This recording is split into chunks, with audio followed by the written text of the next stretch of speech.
sliced into the top of a foothill, facing the towering Himalayas on the horizon.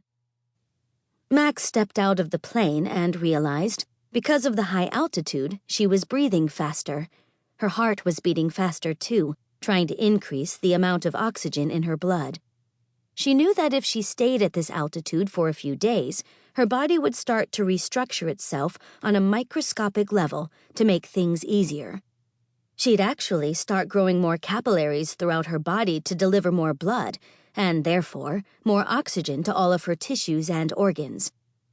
Klaus could have his robots. Max would stick with humans. Their bodies were much more incredible and could do such amazing things, all by themselves. "Where's my phone?" asked Klaus the instant he deplaned. "Here you are," said Isbel, handing him his phone. "Good. Like I said, it's brand new.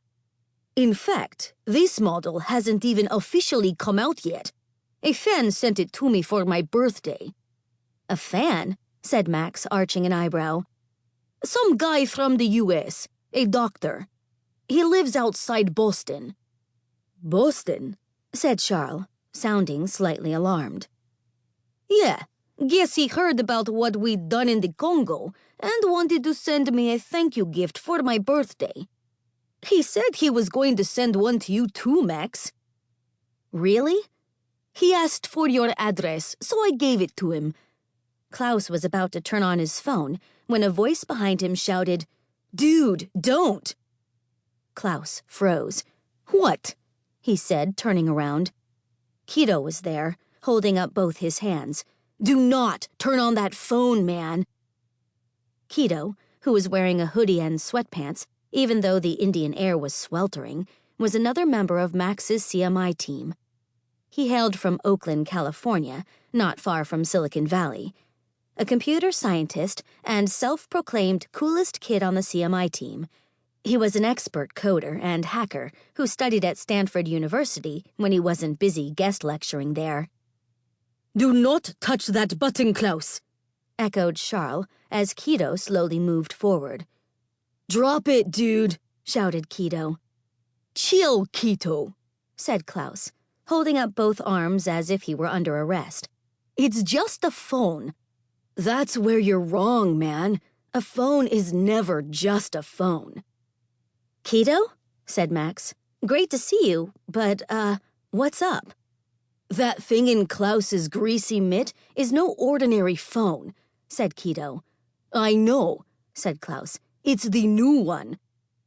"And it was sent to you by Dr. Zacchaeus Zim," said Kido, "a corp goon whose lab is located outside of Boston." Charles, Isbel, and Max all bristled at the mention of Dr. Zim's name. "Maybe," said Klaus with a shrug. "I get so much fan mail, I don't really pay attention to who it comes from." "We do," said Kido. "We?" "Yeah, me and Ben."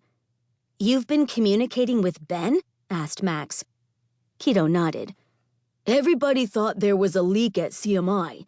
Turns out there was just a Klaus, a useful idiot carrying a very elaborate GPS tracking device." He gestured toward Klaus's phone. "That's how the corp knew you guys were in Ireland. Ben suspected something might be up, contacted me. I gave him my phone tracker theory. Ben invited Klaus to join you guys in Ireland to see if I was right. Guess what? Like always, I was." Max turned to face Klaus. "And you gave your fan my address?" "He wanted to wish you a happy birthday," said Klaus. "I figured he'd send you a cool new phone, too." "What address did you give him?" "The one where I'd sent you the postcard." The apartment over the stables, thought Max. That's why those two corp thugs trashed the place. "So, Klaus," said Kido, "do not turn on that phone." Klaus looked at the phone. His hand started trembling. Max figured he'd just realized what he had accidentally done, jeopardized her, their CMI teammates, and the Institute's mission to do good in the world. "I could have gotten you killed," he muttered to Max. "But you didn't," said Max. Keto's right.